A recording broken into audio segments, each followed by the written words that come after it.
Amados, nós vamos continuar falando daquilo que nós iniciamos na aula passada, né?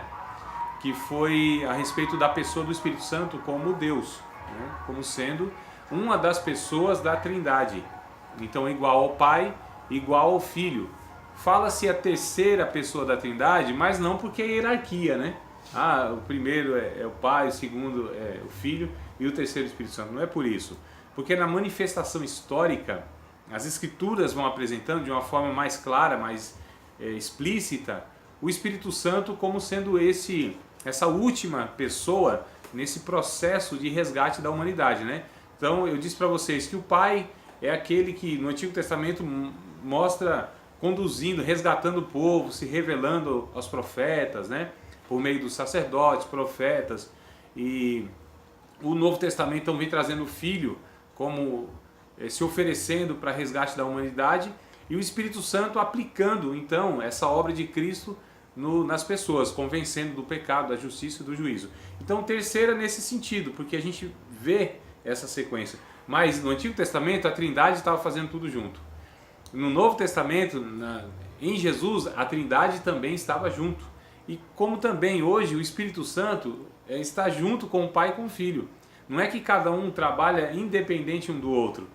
É que eles aparecem, lembra da pericorese? Desde a primeira aula que eu falei, aquele balé divino, aquela dança, aquela ciranda, né? Onde estão os três de mão dadas. E aí cada movimento desse, um fica no centro, no destaque, né? Mas ali há esse movimento da Trindade, essa dança. É por isso que criaram aí esses termos, essa ideia de ciranda, né? Essa dança, onde os três eles estão nesse estado de movimento, né? Agindo em prol do resgate da humanidade. Então, ora um fica mais destacado, ora outro e ora outro.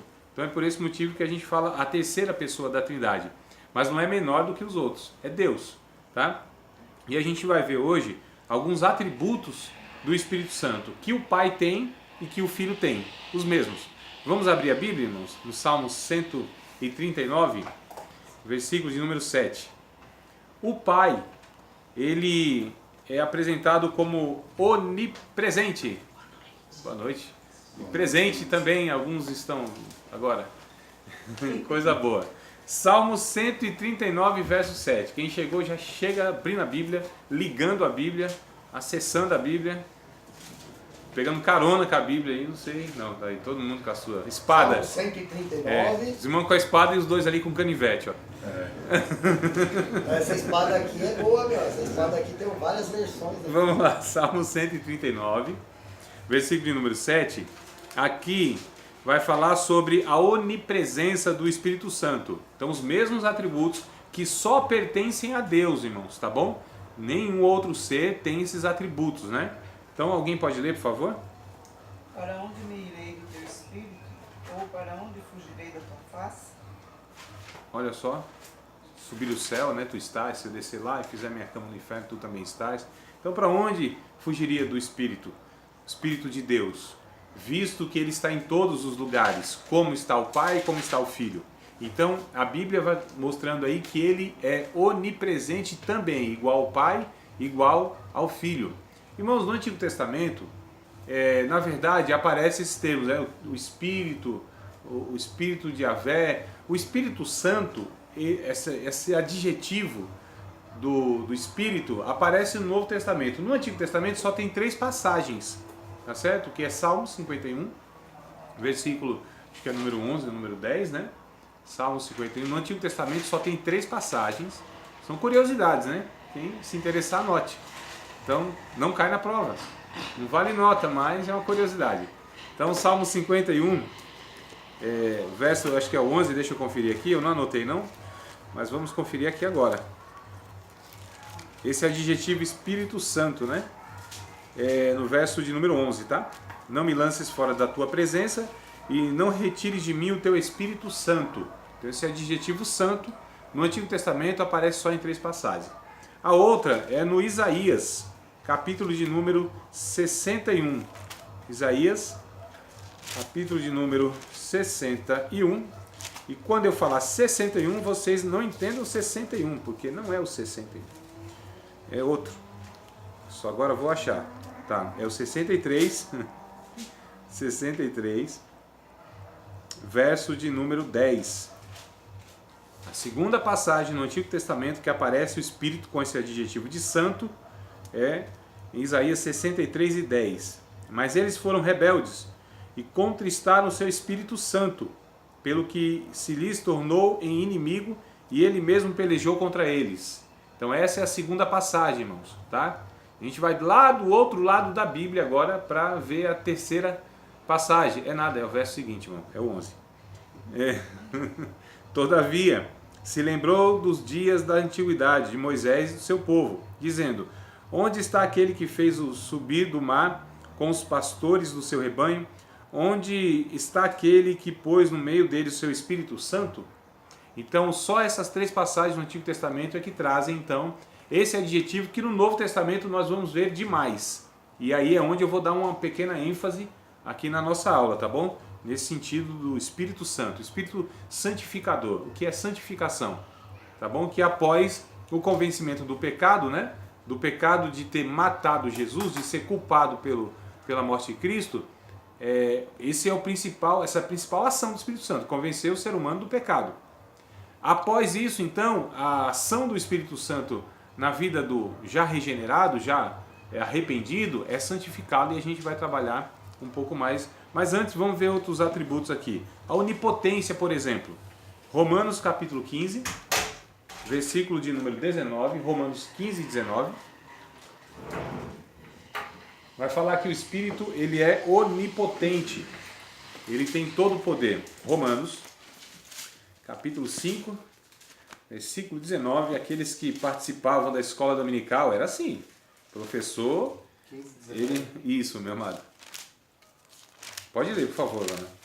Pelo poder de sinais e maravilhas e por meio do poder do Espírito de Deus, assim desde Jerusalém e arredores até o Ilírico. Isso. Tem pregado, né? Plenamente o Evangelho de Cristo. Isso. Paulo Significa isso, pastor? O quê? Ilírico? Ilírico é um local, é uma cidade. É um local lá. Paulo até ele cita aqui que ele desejava ir para a Espanha, né? Ele está ali na região da Europa, pregando o Evangelho ou desejando pregar o Evangelho. Mas o que eu quero destacar aqui é que mostra o texto que o Espírito é aquele que dá poder, é a virtude do Espírito Santo, né? É esse Espírito de Deus, o Espírito onipotente. Então, assim como Jesus, o Filho, assim como Deus, o Pai, o Espírito Santo também tem um atributo de onipotência, ou seja, todo o poder. O Espírito Santo não tem dificuldade nenhuma, irmãos, dificuldade nenhuma, tá certo? Para vencer qualquer tipo de barreira, qualquer tipo de demônio, qualquer adversidade. Ele é Deus e tem todo o poder, tá bom? Mesmo a gente já viu, mas vamos ver de novo, um pouquinho mais para frente, que pelo poder do Espírito Santo, Jesus foi ressuscitado, Jesus foi gerado, né? Milagres e prodígios, todos eram e são feitos através da virtude ou do poder do Espírito Santo, e é esse poder que nós devemos buscar, somos incentivados a buscar para pregarmos com mais veemência, com mais intrepidez, né? Com esses sinais que a gente já percebeu que os sinais eles têm um propósito que é de confirmar essa mensagem, a mensagem poderosa, libertadora e transformadora. Isso não é pela ação do homem, isso não é a capacidade humana, isso é pelo poder de Deus. E recebereis sobre vocês quando descerem a virtude, olha só, o poder do Espírito Santo, a dinamite, né? O dunamis do Espírito Santo é o texto original. Então o dunamis, esse poder explosivo, não para destruir, é para construir vida, né? Ele destrói o poder do pecado, o império de Satanás. Então recebereis poder do Espírito Santo e ser-me-eis minhas testemunhas, tanto em Jerusalém, Judéia, Samaria e até os confins da terra. Então nós recebemos poder para sermos testemunhas de Deus. A palavra aqui também no original é mártires. Então poder para morrer. É preciso ter poder para morrer. Precisa ter muito poder para morrer, para negar a si mesmo, para estar disposto a morrer pela causa de Cristo.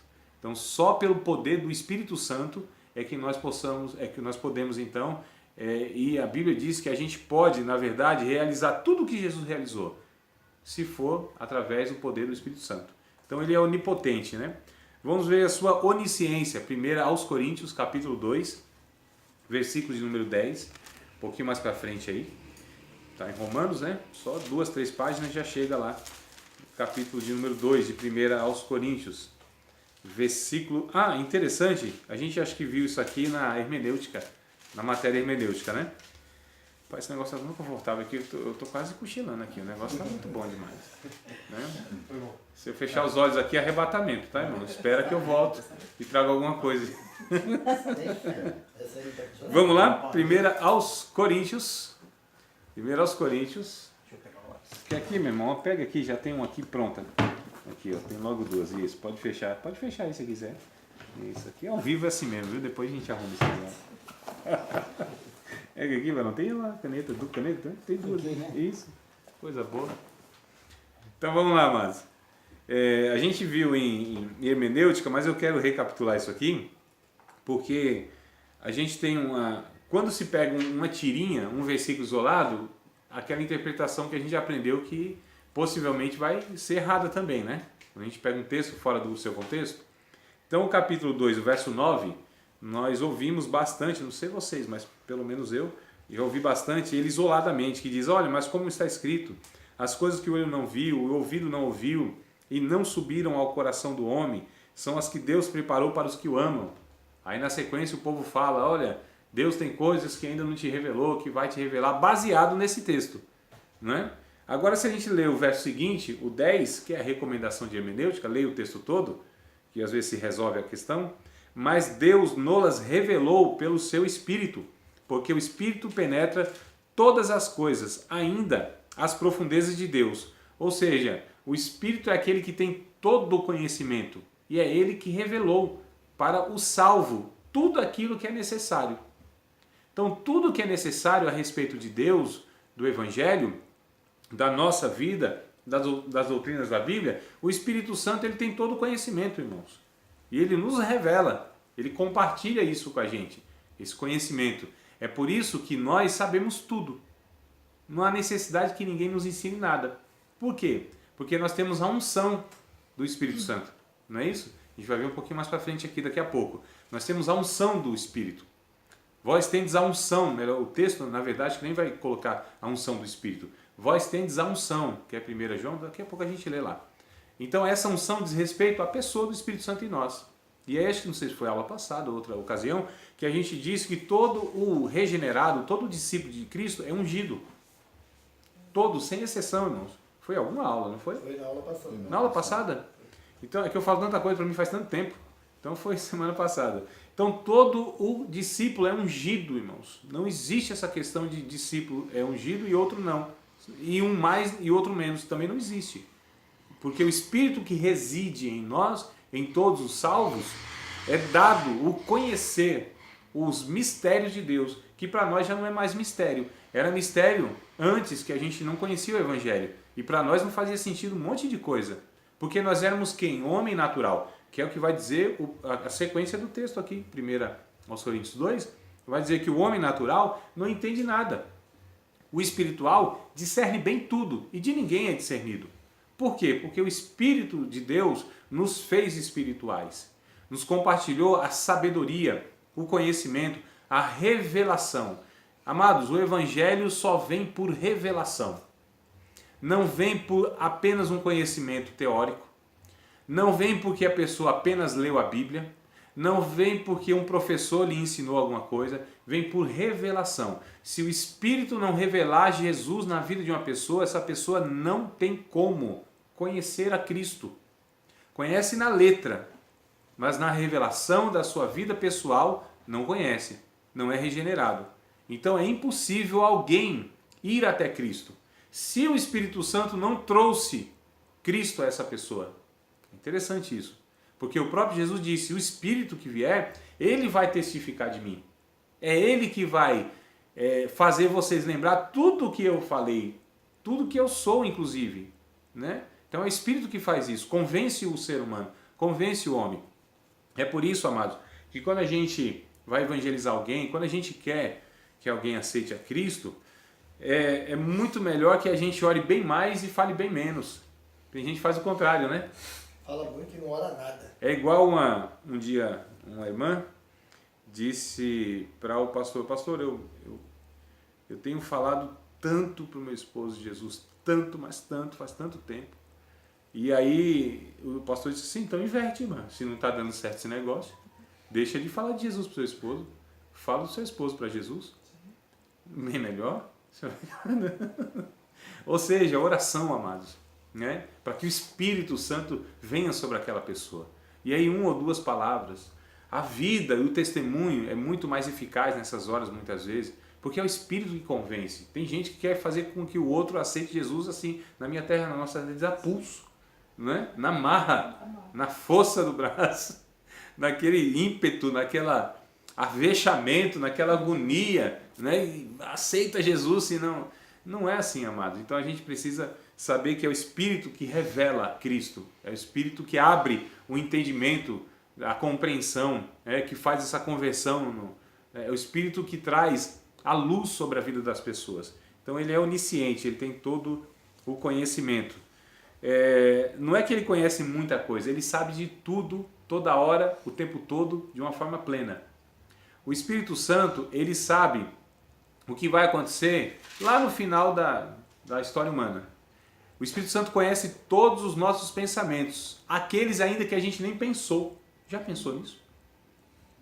Já pensaram, irmão? Os pensamentos que nós não pensamos, ele sabe já. O que nós vamos fazer, ele já sabe. Ele sabe, inclusive, a intenção do nosso coração. Não só o que a gente fala, porque a gente fala uma coisa e o coração está intencionando outra. O Espírito Santo sabe disso. Ele penetra lá no íntimo de todo ser humano. E não há quem escape dessa sondagem, né? Então ele sonda. É a questão do Salmo 139, verso 7 que nós lemos. De onde nós vamos fugir do Espírito de Deus? Não tem como. Não tem para onde ir. Ele conhece tudo, né? Os pensamentos e as intenções do coração. Então ele é onisciente. Ele é criador. Jó, capítulo 33, verso 4. Ele é criador. Olha só atributos que são de Deus, né? E a gente está falando do Espírito Santo. A Bíblia está trazendo aqui diretamente atributos referentes ao Espírito Santo. Jó 33 e 4, Jó vai dizendo que o Espírito que fez ele, que criou ele. É isso? Se quem achou e puder ler, para confirmar, por favor. O Espírito de Deus me fez a inspiração do Todo-Poderoso, me deu a vida. Me deu vida. Isso, o Espírito me fez. A inspiração do Todo-Poderoso me deu vida, né?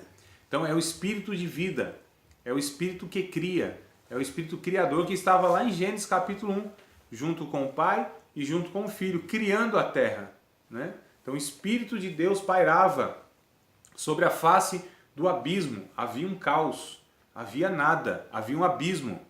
E aí o Espírito Santo foi e criou todas as coisas. Olha que coisa interessante. Então ele é criador. Sendo criador, ele não é uma criatura. Nunca houve um momento da história humana ou a história cósmica que ele não existisse. Ele também é autoexistente. E aí ele tem outro atributo que é só dado a Deus, que é infinitude, né? Deus é infinito. Deus, ele é eterno. E aí o texto de Hebreus capítulo 9, verso 14, vai falar sobre outro atributo do Espírito Santo que é dado somente ao Pai e ao Filho igualmente, que é a eternidade. Então ele é eterno. Ele é de eternidade a eternidade. O Espírito de Deus, ele é infinito, ele é eterno, ele é autoexistente. Nunca houve um tempo que ele não existisse. Ele não foi criado. Ele é criador de todas as coisas, portanto ele é Deus. Hebreus 9,14, alguém pode ler? Quanto mais o sangue de Cristo, que pelo Espírito Eterno se ofereceu de forma imaculada a Deus, purificará a nossa consciência de atos que levam à morte, para que sirvamos ao Deus vivo. Olha só, o Espírito Eterno, né? Então ele tem esse atributo que é a eternidade. Ele é eterno e ele é santo. 1 João 2,20, nós vamos ler também. 1 João 2,20. Irmãos, eu estou tentando me basear aqui nas declarações em versículos bíblicos, que é para não ter dúvida sobre essa doutrina bíblica, né? Não é uma elaboração teológica apenas, um conceito que foi formado por pensadores. Não, é extraído de diversos textos bíblicos aqui, um monte. E eu só separei alguns, irmãos, que tem muitos mais. Então, ele é santo. 1 João 2,20. E vós tendes a unção do Santo e sabeis tudo. Isso. E o 27, varão, que é parecido. E a unção que vós recebestes dele fica em vós, e não tendes necessidade de que alguém vos ensine. Mas como a sua unção vos ensina toda e é verdadeira, e não é mentira como ela vos ensinou, nele permaneceis. Olha só, então nós temos a unção do santo e essa unção ensina. Então, a unção do santo é o Espírito que é santo. E é aqui que a gente vai trabalhar mais essa questão desse atributo do Espírito que é santo, esse adjetivo, né? O que esse Espírito faz? A natureza desse Espírito é santa. Mas a gente ainda vai falar de outros e depois a gente volta. Ele dá a vida eterna. Gálatas 6 e verso 8. Gálatas, capítulo 6, versículo 8. E aqui, amados, são vários escritores. São vários livros da Bíblia, diferentes épocas. Eles estão declarando a mesma coisa a respeito desse Espírito, que é Deus, nos seus atributos. Então, Gálatas capítulo 6, verso 8, vai falar a respeito da vida eterna, o Espírito como doador da vida eterna. Quem achou, por favor, leia.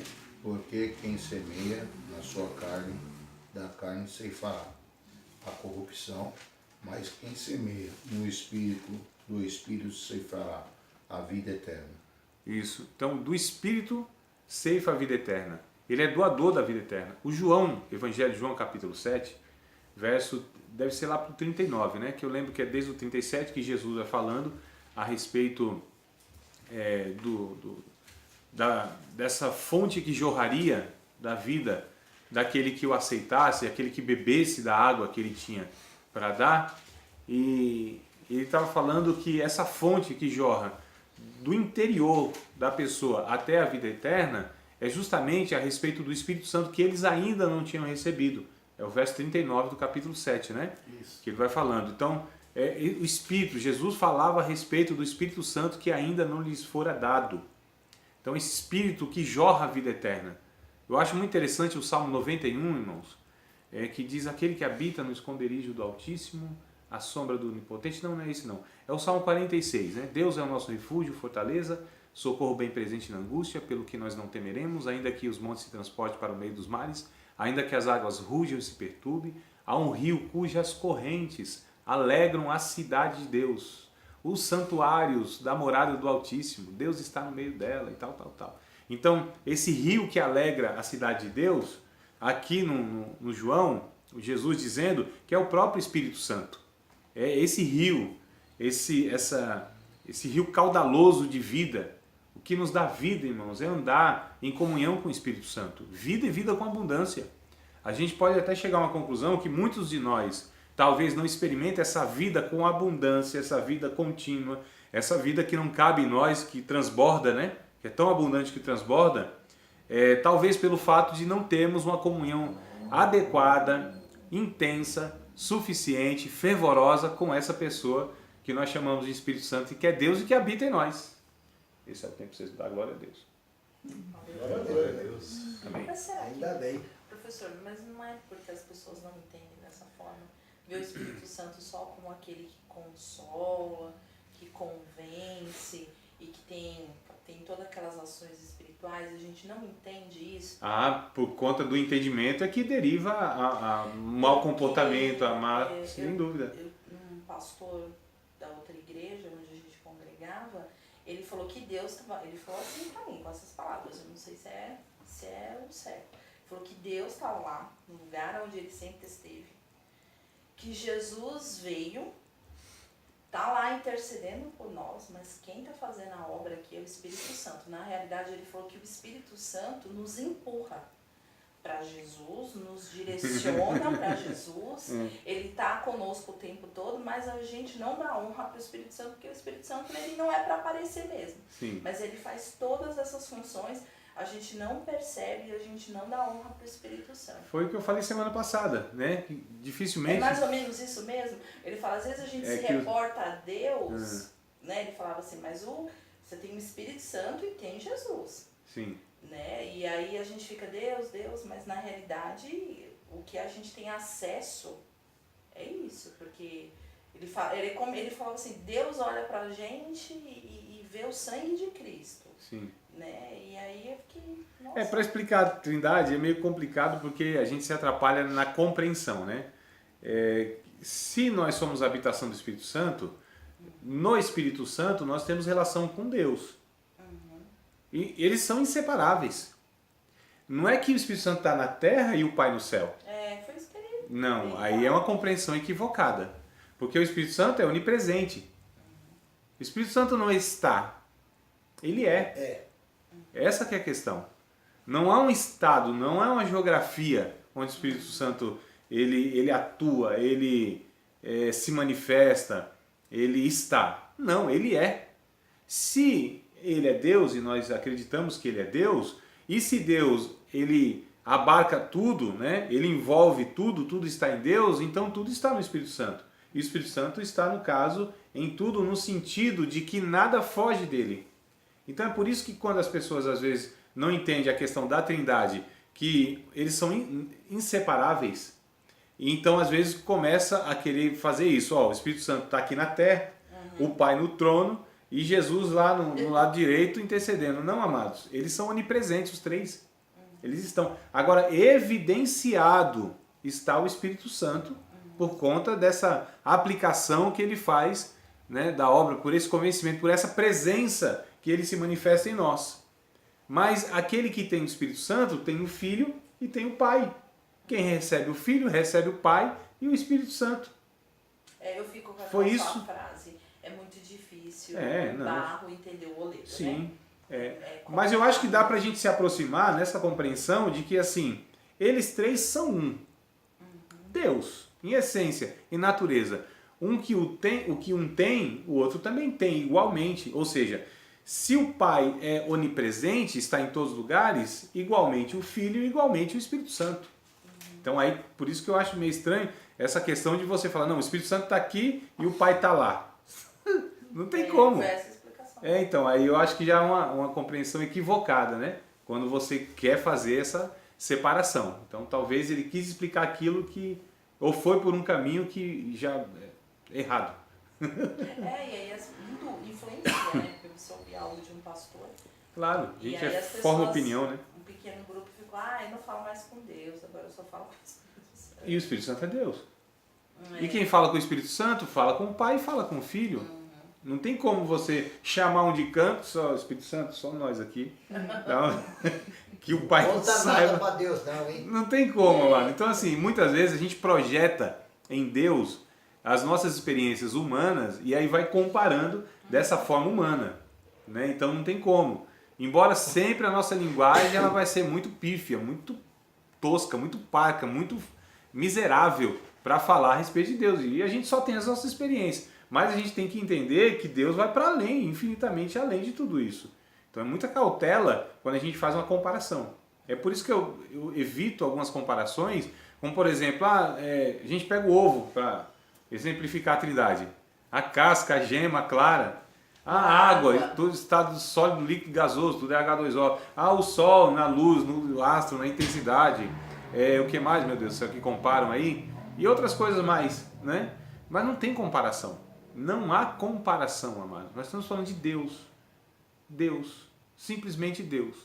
Que não há nada na Terra que a gente possa pegar e colocar num paralelo diante de Deus. Não tem. Mas aí a Bíblia vai trazendo para a gente essas compreensões e aí a gente tem que entender a natureza de Deus. Natureza é importante. Natureza tem como a gente entender um pouco. Porque a Bíblia fala que a natureza, o que é natural de Deus, o que ele tem, o que ele é, não só o que ele tem, mas o que ele é. Então ele é onisciente, ele é onipotente, ele é onipresente, ele é criador, ele é o doador da vida eterna, né? Ele é santo. Então é o que a gente está tratando até agora. Então isso aqui é natureza, atributos de Deus. E aí a gente percebe que isso de alguma maneira está impregnado na natureza, só que de uma forma muito embaçada, nuviada, né? Muito de longe. Paulo vai dizer que a gente, em 1 Coríntios capítulo 13, que a gente vê como um espelho por enigma Deus. Mas naquele dia nós conheceremos Ele, como de fato Ele é. Assim como nós dele somos conhecidos. Então, como Deus nos conhece, nós vamos conhecer Deus na sua natureza, né? Não na sua infinitude. A gente não vai ter como dissecar Deus nem na eternidade. Até na eternidade, Deus para nós será algo assim maravilhoso, irmãos. Não terá como ficar enfadado de Deus, né? Não terá como ficar, como que fala? Não vai ser uma monotonia. Não vai ser, nossa, enjoei, Senhor, enjoei. Não dá vontade mais de adorar, já foi, já passou a vontade, já vi tudo do Senhor. Não, nem na eternidade, irmãos. Ele sempre será maravilhoso. Ele sempre será exuberante. Ele sempre será o desejado das nações. Ele sempre será aquele que nos cativará para toda a eternidade. Ele sempre causará em nós um desejo intenso de dobrar o nosso joelho e adorá-lo, louvá-lo, glorificá-lo. Ele sempre será totalmente adorado e adorável, né? Então é essas as questões que a gente está trabalhando aqui. Ele é inspirador dos profetas, Marcos 13 e verso 11. Marcos 13, versículo de número 11. Ele é aquele que inspira os profetas, né? Marcos 13, 11, e eu vou para outro texto que eu me lembrei agora. Não anotei. Entendo que é o próprio Espírito que está me conduzindo. Né? Se é para ensinar a verdade, só pode vir do Espírito Santo de Deus, ué. Então, primeiro os irmãos leem Marcos 13, 11 e depois eu vou no que veio agora. Como diz o pentecostal, foi agora quentinho. Desceu o rolo. Um pão quentinho. Isso, e agora? Que os pentecostais assim, não dá na hora. Pode ler Marcos 13, 11, por favor? Quando, pois, vos conduzirem para vos entregarem, não estejais solícitos de antemão pelo que haveis de dizer, mas o que vos for dado naquela hora, isso falai, porque não sois vós os que falais, mas o Espírito Santo. Então, é o Espírito que inspira, irmãos, os profetas, os servos de Deus. A inspiração vem dele, tá certo? É ele que põe palavras na nossa boca. É ele que inspira-nos.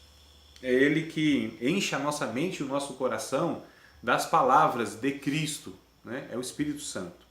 Eu vou ler dois textos, na verdade. Um é em Timóteo, eu vou primeiro em Timóteo, né? Porque depois a gente vai para a sequência aí. É mais fácil para frente do que dar ré, né? Então, 1 Timóteo, aliás, segunda carta a Timóteo, de Paulo, né? Ao jovem pastor de Éfeso, presbítero Timóteo, capítulo de número 3, verso de número 16 e 17. Eu vou ler só o 16, na verdade, que diz assim: toda escritura divinamente inspirada é proveitosa para ensinar, para redarguir, para corrigir e para instruir em justiça. Toda escritura divinamente inspirada, né? Segunda carta de Pedro, já mais para frente lá, capítulo de número 1, versículo de número 20 e o versículo de número 21, vai dizer assim, 2 Pedro 1, 20 e 21. Sabendo primeiramente isto, que nenhuma profecia da Escritura é de particular interpretação, porque a profecia nunca foi produzida por vontade de homem algum, mas os homens santos de Deus falaram inspirados pelo Espírito Santo. Dependendo da versão, vai estar movidos pelo Espírito Santo, né? Conduzidos pelo Espírito Santo. A ideia aqui é de um barco à vela que é soprado. Ou seja, a força desse barco é o vento, é o pneuma, é o Espírito, né? Então, inspirado aqui é theos pneustos, soprado por Deus. Então, homens soprados pelo Espírito Santo, conduzidos, guiados, inspirados. Então, é o Espírito de Deus que inspira os profetas, os pregadores, os ensinadores, os apóstolos, os escritores bíblicos. É por isso, amado, que é inconcebível essa ideia de que o estudo bíblico esfria uma pessoa concernente à adoração, concernente à vida de oração. Isso é incabível, isso é impensado. Se é o Espírito Santo que gerou a palavra, se é o Espírito Santo que conduziu esses homens para escrever a palavra, então a palavra é vida, a palavra é inspirada pelo Espírito Santo. Então é uma coisa sem nexo, sem sentido. Então quanto mais se lê a palavra, mais é o Espírito soprando sobre nossas vidas, né? O problema é deixar o caminho da oração, aí que é o grande problema. O caminho da dependência de Deus. Mas não é porque começou a estudar a palavra, é porque deixou. Ué, é simples assim.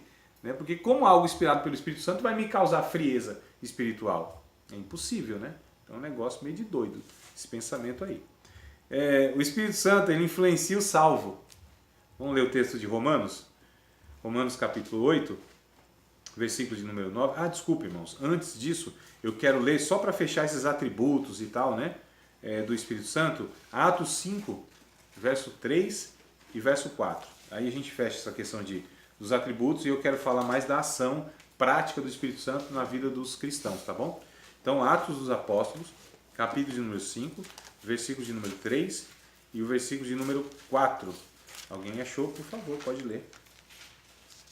5, 3 e 4. Disse então Pedro: Ananias, por que encheu Satanás o teu coração para que mentisses ao Espírito Santo e retivesses para parte do preço da herdade? Guardando-a, não ficaria para ti? E vendida, não estava em teu poder? Por que formaste este desígnio em teu coração?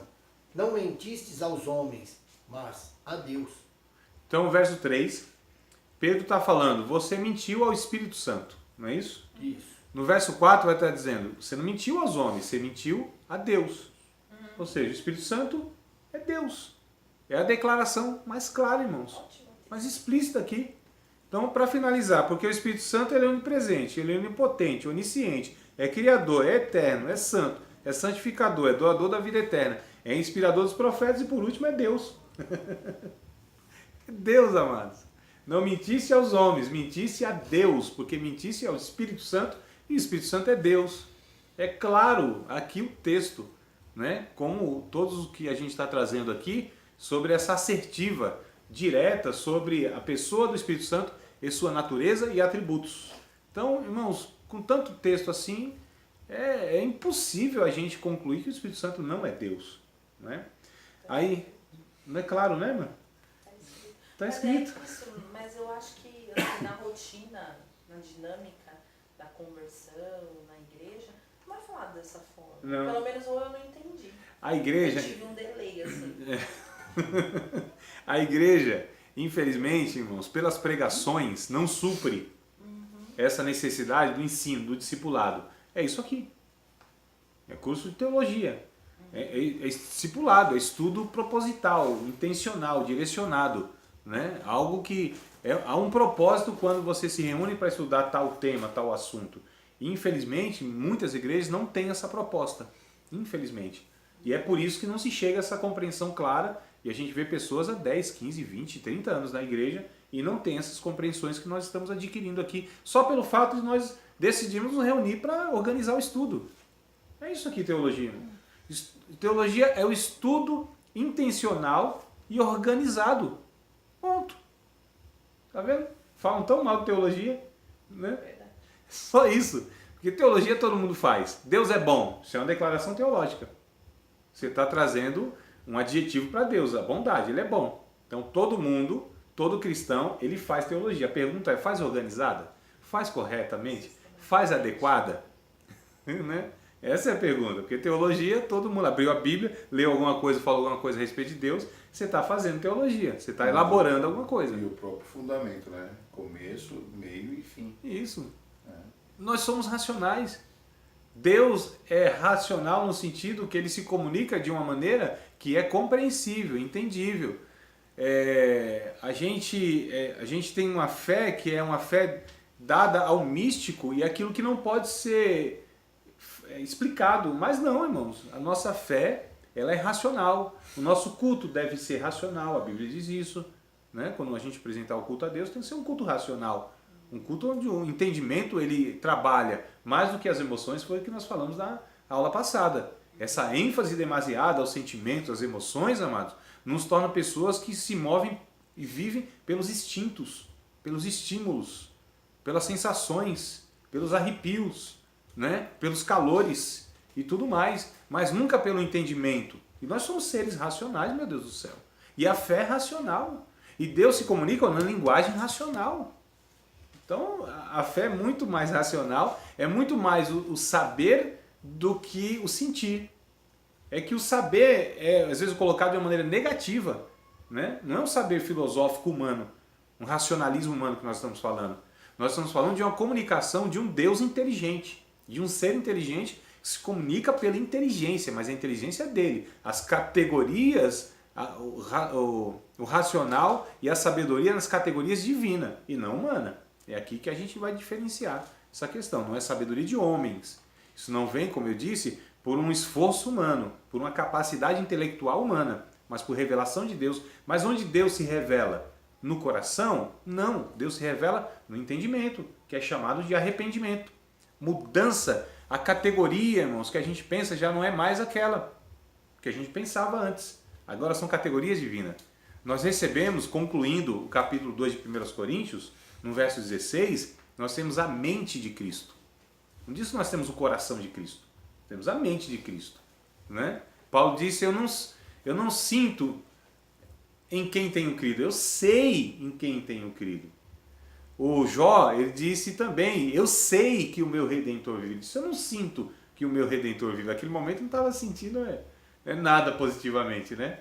Então a gente precisa trazer novamente, amados, essa fé inteligente, essa fé coerente, essa fé sensata, essa fé onde tem argumentos suficientes para apresentá-la de uma maneira a convencer todo e qualquer cidadão que se acha deter sabedoria, entendimento. Porque o princípio da sabedoria é temer a Deus. Então, temendo a Deus, nós vamos ser as pessoas mais sábias do mundo, irmãos. É o que lá no Antigo Testamento está escrito, que quando eu olhasse para o povo de Deus, as pessoas de fora diziam assim, não há povo mais sábio e inteligente do que esse povo que se declara servos do Deus Altíssimo. Deveríamos ser nós. E parece que é o contrário. Deveríamos, né? Parece que quando a gente entra na igreja, diz assim, ó, o teu cérebro fica lá fora, né? Deixa o teu cérebro, não pensa, não questiona.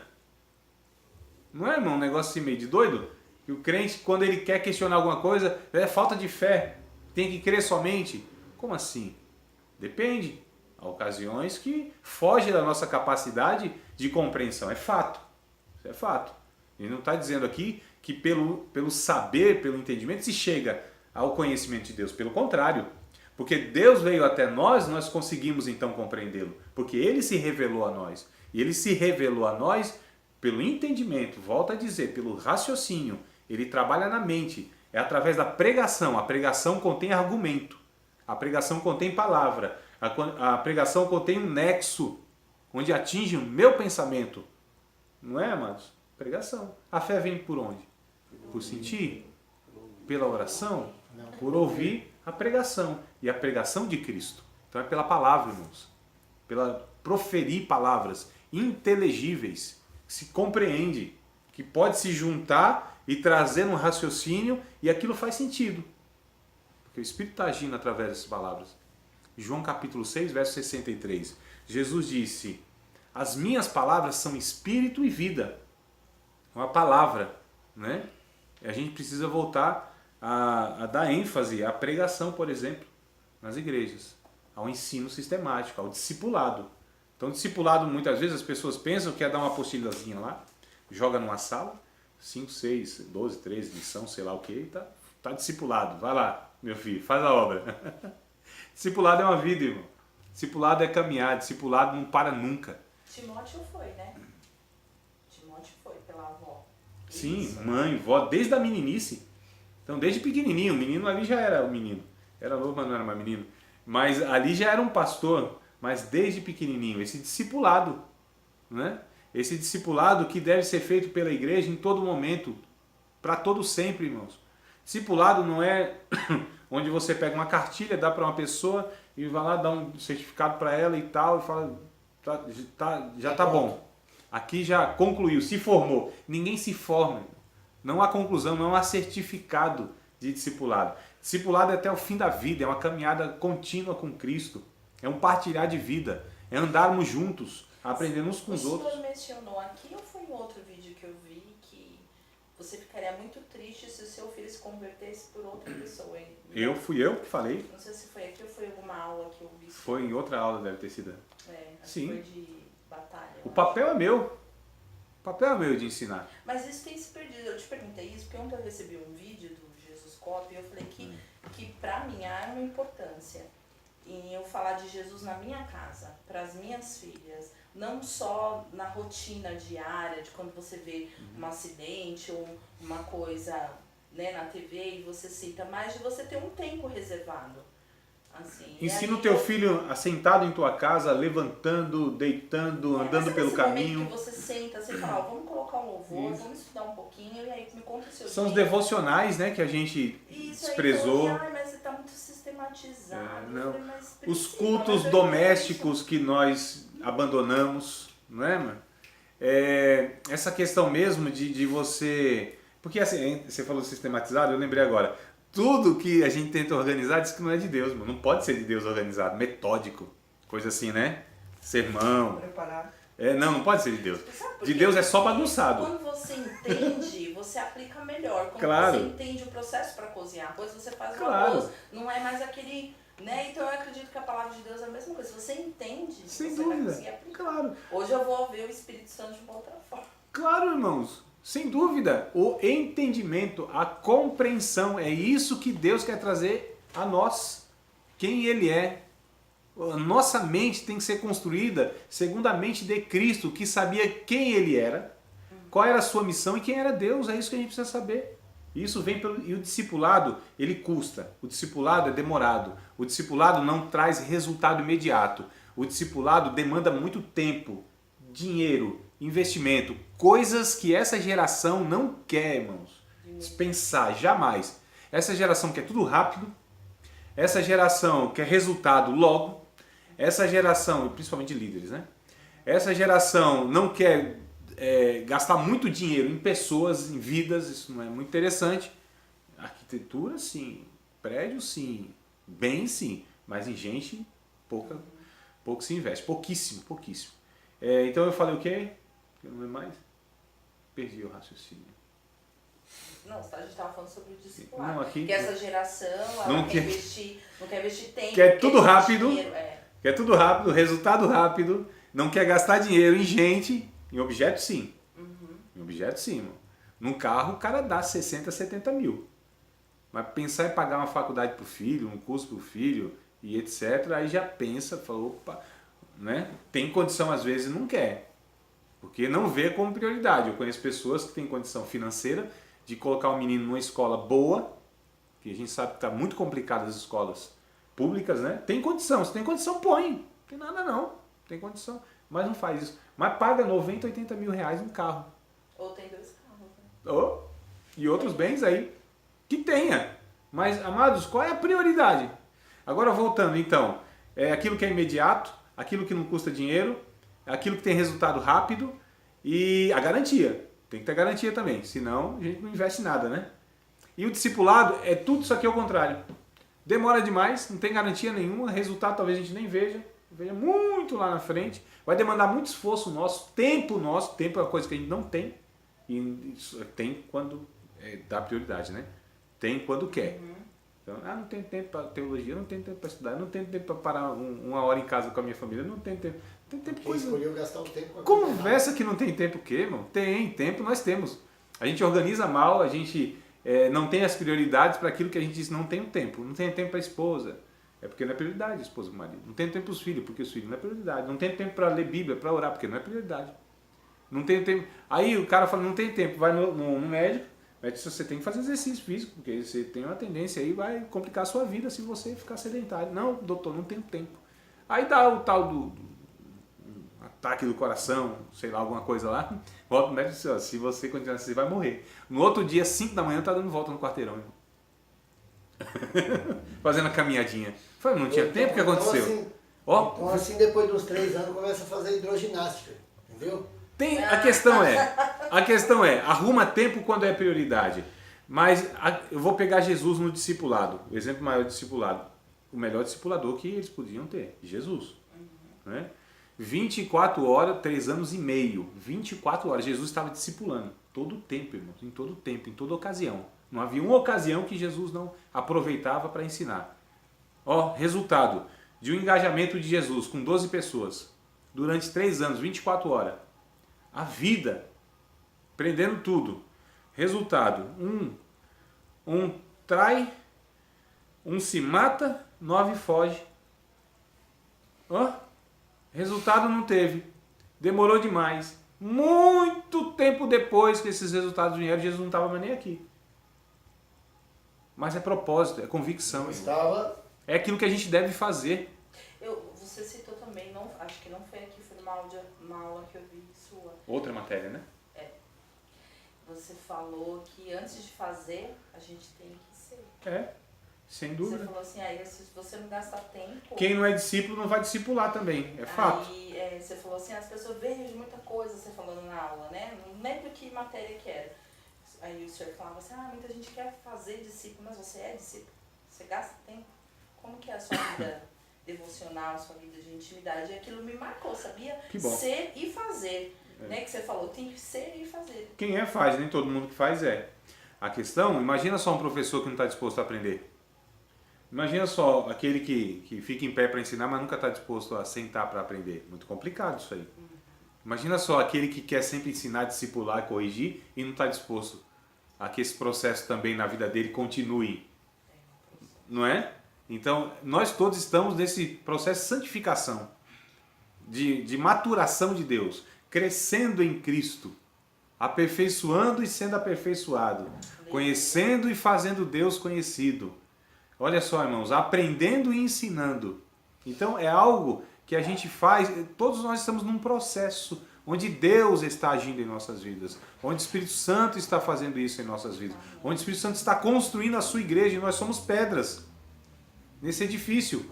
E cada um de nós fazemos parte da construção de Deus, irmãos. Não sou eu que estou construindo nada.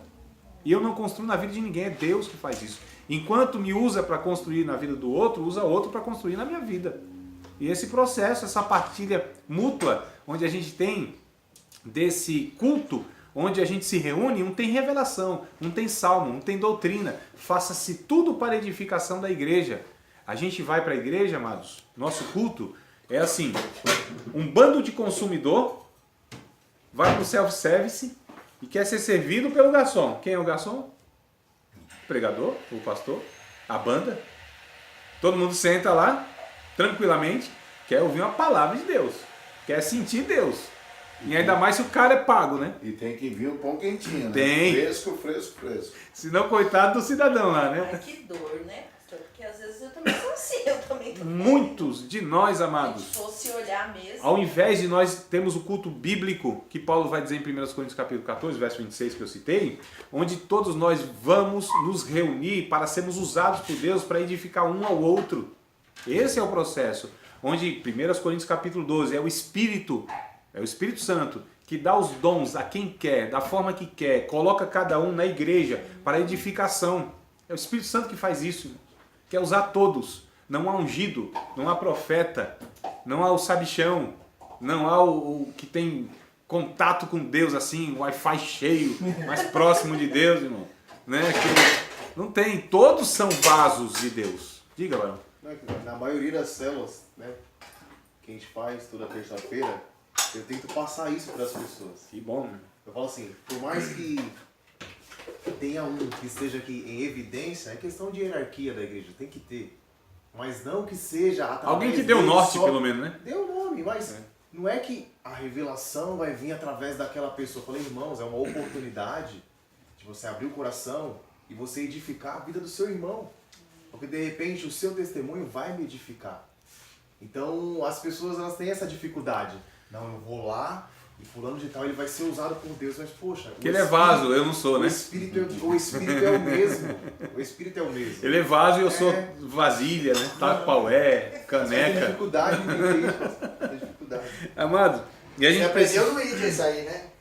A gente percebe aqui que o Espírito Santo, então, é que vai realizando tudo isso, né? O Espírito, ele influencia o salvo. Romanos capítulo 8, verso 9. O Espírito Santo influencia o salvo. Então a gente viu os atributos do Espírito, nós vimos os atributos do Espírito Santo, a natureza do Espírito Santo. Nós vamos agora partir para essa ação prática do Espírito Santo na vida cotidiana do salvo, do discípulo, tá? Então ele influencia o salvo, Romanos 8 e 9. Alguém achando, leia, por favor. Um de cada vez, todo mundo junto assim, dá confusão. Não atrapalha. Pode ser, mano, Fabiana, lembra que tá aí? Vós, porém, não estáis na carne, mas no Espírito.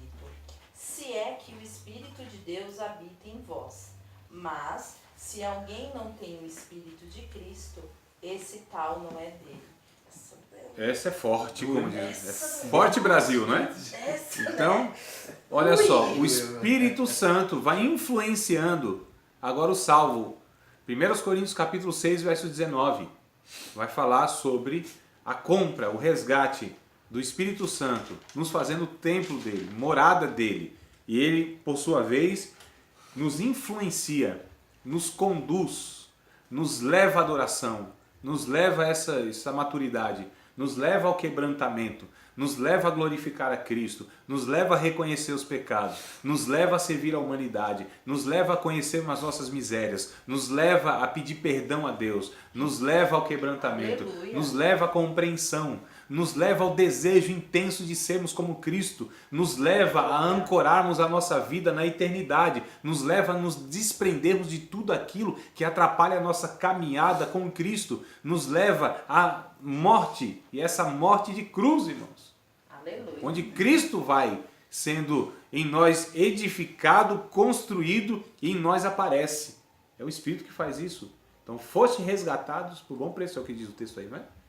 Olha só. Agora, professora, aqui o texto está falando que se o Espírito Santo não habita na gente, a gente não é dele. Não. Mas aí na outra aula você falou assim, o Evangelho, o Espírito Santo faz a gente ser uma pessoa melhor. Aí aquilo me marcou, porque você falou, vou colocar pra mim, né? Uma filha melhor, uma esposa melhor, Isso. uma mãe melhor, Ser uma humano serva melhor, né? Ser humano melhor. E aqueles que já aceitaram Jesus, tá toda naquela dinâmica de crente, mas não mudou muito. Ele tá surdo pro Espírito Santo? Tipo, Não. não tá ouvindo? É porque assim, irmã, é o processo. Chama-se santificação, né? Não é que isso é o que eu disse, é a questão de crescer em Cristo, maturidade. Aí é necessário o Mas ensino, tem a aqueles que não instrução. vão crescer mesmo, porque eu conheço pessoas assim que eu tô acompanhando que tem muito tempo e a pessoa tá Vivem na mal, mesma. vivem mal. Foram tirados do inferno condenatório, né? Então eles foram alcançados pelo Evangelho e Jesus os alcançou, o Espírito Santo, então eles foram tirados do inferno condenatório. Então, se morrerem, não vão mais para a eternidade, para o inferno da condenação eterna. Mas vivem ainda um inferno existencial. Entende? Não desfrutam do Evangelho da vida eterna aqui e agora. Esperam só para o ali e além. Então, eles são aquelas pessoas que esperam só na eternidade, que vivem só para a eternidade. E aí vivem mal aqui e fazem as outras pessoas viverem mal. A sua família não enxergam Jesus nessas pessoas. É muito complicado. O meu pai foi assim, né? Tem muitas Sentou, histórias. mas assim, eu não via mudando no final. Bruto, aquela É, e aí eu nordestino. falava, gente, ele só assim, Né? tá salvo. Lá Não na leva igreja, mas não desaforo teve. para Aí casa. eu falava muito pro meu marido, eu falava, Rui, não teve tempo do Espírito Santo consertar as coisas aí, porque não muda, gente, pelo amor de Deus. Mas não quer dizer que não é salvo. Então, é Então, um departamento que a nessa- gente não entra. Então, nessa parte aí é uma coisa que eu realmente 10, tenho 12 medo, anos na porque naquela parte, na passagem das 10 virgens, entendeu? Tava ali, as 10, entendeu? 5 eram prudentes e as outras... Bom, é que ali já foge um pouquinho do que a gente está querendo então, mas caminhar aqui. Mas a Aqui- pessoa tem o Espírito Santo, talvez ela esteja meio surda. Mas as pessoas estão. Veja elas bem, Marcos. pervertem o que é fruto, né, pastor? Acho que fruto Isso. é você ir. Não, é pregar, que assim, sabe o que orar, acontece, acontecer um irmão? milagre. Sabe o que acontece? É que a gente entende assim, isso vem de pronto, isso é um pacote que vem, né? Não é assim. O fruto, todo fruto, ele não surge do nada. Existe um processo de plantio, de crescimento, aliás, todo um processo Plantio, anterior, adubo, arar a água. terra, adubo, é um processo.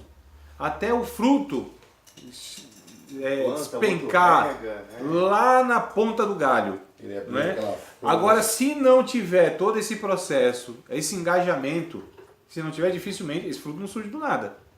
Então é preciso ter pessoas envolvidas, gente séria, A semente é boa, mas comprometida. se não tiver alguém cuidando, não tem como, né? Vai morrer. Então é por isso que a ênfase é o discipulado tem que ser ênfase da igreja, irmã.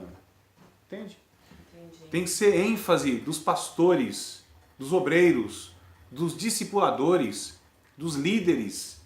Esse discipulado, esse ensino, é pegar mesmo a pessoa pela mão, dizer, olha, é assim, Caminhar é assim. até ela conseguir nadar Exato. sozinha. Não é só Exato. o momento do culto, né? Não é só o momento Não. de célula, né? O dia a O dia culto, da semana, o culto é celebração. É celebração. A gente se reúne lá para celebrar e tal, agradecer a Deus, aquela coisa toda, rever os irmãos, né? Porque a gente não vai para ver Deus lá.